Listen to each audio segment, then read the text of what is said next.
opening a 3D file on SketchUp. You can download one from the 3D warehouse on Google for free or make your own. Click around on the eye or look around button to move around and check the view. If you don't like it, click on the position camera button to place it right where you want to be inside the model and move around again. Once your view is set, open V-Ray. Click on Settings, Physics Quality. Since this render needs to be simple, you can keep it a low or draft quality. Go to Camera and select VR Spherical Panorama. Then go to Render Output. Change the size values as you prefer.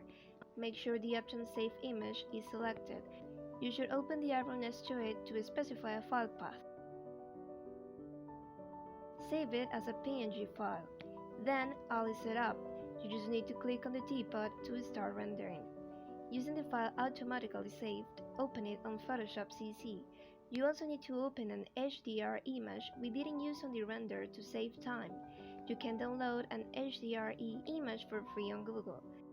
Press M or the square selection tool to select the whole image.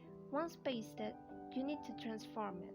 Press Command Ctrl T to resize and place the HDR image as a layer below your render. Go to 3D, Panorama, open a panorama from Layers.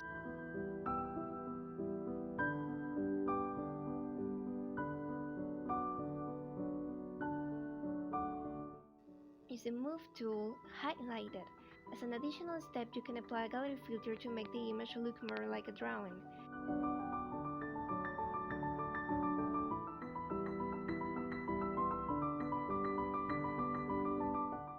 You can also duplicate layers as shown and change each layer mode until you're satisfied with your result. Save the image as a JPEG. Remember to do it in a flat view as displayed. Open a new file in Illustrator. Click on File, place here and select your file.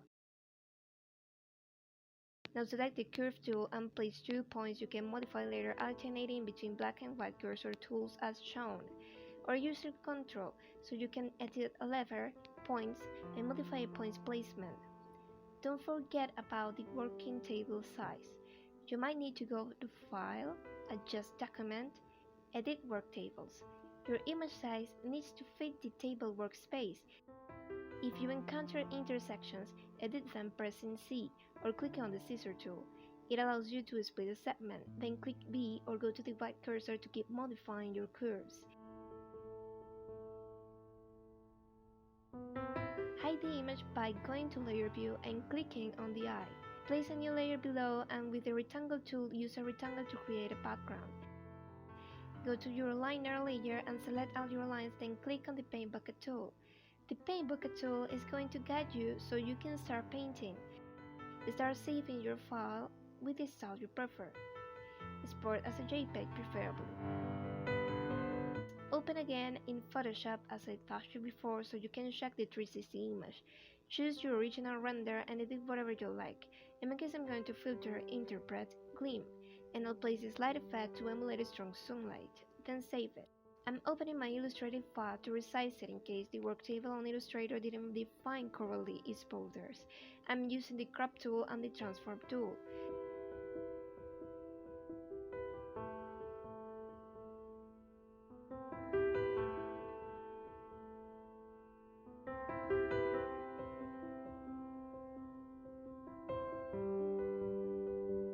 Now copy and paste your render on a layer below your illustration.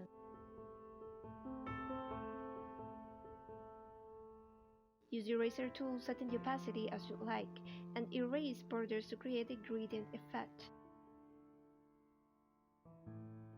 I open my panorama to check each part of it until I found some errors.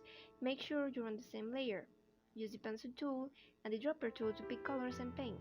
Always remember this is destructive. You can always right-click on the layer and convert it to a smart object, so you can open this layer on a new tab and modify it non-destructively.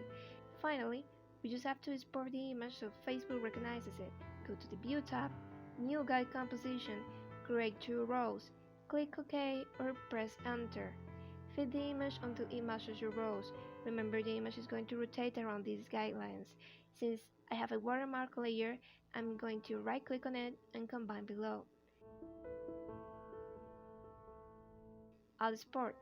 Go back to the 3D tab, Panorama, export Panorama, save as a JPEG file.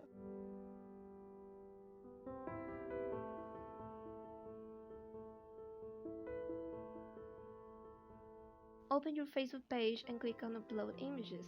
Select the file you've exported and open it. It's going to take a bit until Facebook recognizes the images as a 360 panorama. Once it does, it'll have your preset image, which you exported at first, and now you can post.